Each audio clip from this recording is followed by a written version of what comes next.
Hello नमस्कार दोस्तों, आपका स्वागत है। जैसे कि आप सब देख सकते हैं, कक्षा 12 की जो हिंदी है वो हम स्टार्ट करने वाले हैं। आज पहला चैप्टर और हम स्टार्ट करेंगे पद्य से,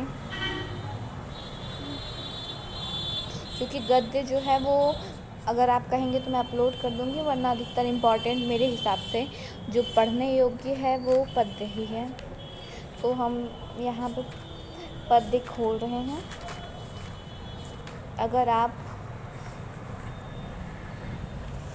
साइंस वर्ग के विद्यार्थी हैं तो आपका चैप्टर फर्स्ट अयोध्या सिंह हरिऔध जी का पवन दूती का होगा।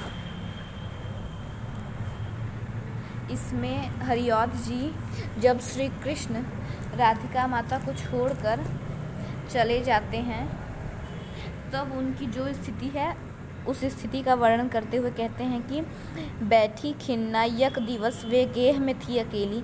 बैठी खिन्ना, खिन्ना यानी दुखी, यक दिवस यानी एक दिन, वे गेह में थी अकेली यानी घर में अकेली थी, यानी दुखी होकर एक दिन वो घर में अकेली बैठी थी।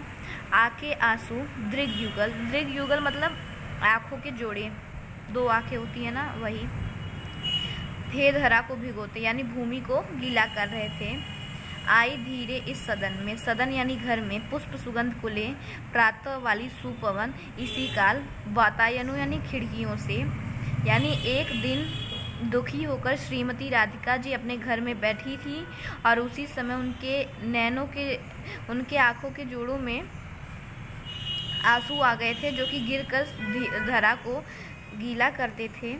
और उसी समय इस घर में, उसी समय इस भवन में सुबह की प्यारी वायु सुगंधित पुष्पों के सुगंध को लेकर खिड़कियों से आ रही थी।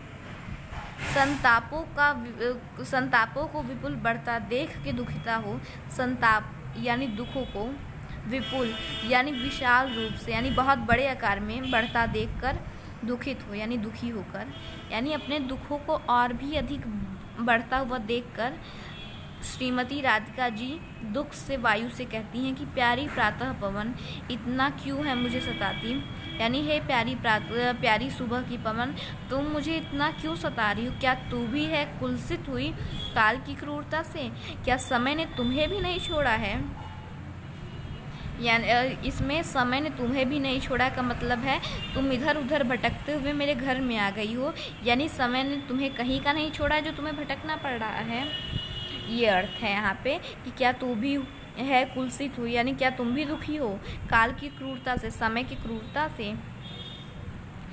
अब अपनी व्यथा कहते हुए राधिका जी वायु से कहती हैं कि मेरे प्यारे यानी मेरे प्यारे, नव यानी नए, जलद यानी बादल से, कंज से नेत्र वाले यानी मेरे नए बादल के समान और कमल के समान नेत्र वाले, जो कि मधुवन में गए थे, जो कि मधुवन से अभी तक नहीं आए हैं और ना ही कोई संदेश भेजा है।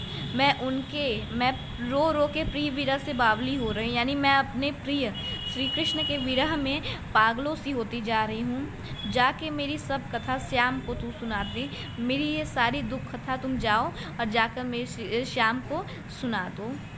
जो ही मेरा भवन तस्तु अल्प आगे बढ़ेगी, जैसे ही तुम मेरे भवन को त्याग कर अल्प आगे बढ़ोगी, थोड़ा आगे बढ़ोगी, शोभा वाली सुखद कितनी मंजू कुंजें मिलेगी तुम्हें, शोभावान मंजू की कुंजें मिलेंगी, प्यारी छाया मृदुल स्वर से मोह लेगी तुझे, वहाँ पे चिड़ियों की मीठी आवाज़ तुम्हारा मन मोह लेंगी। पर फिर भी तो भी मेरा दुख लख यानी याद करके, तो भी मेरा दुख याद करके तुम वहाँ मत रुकना।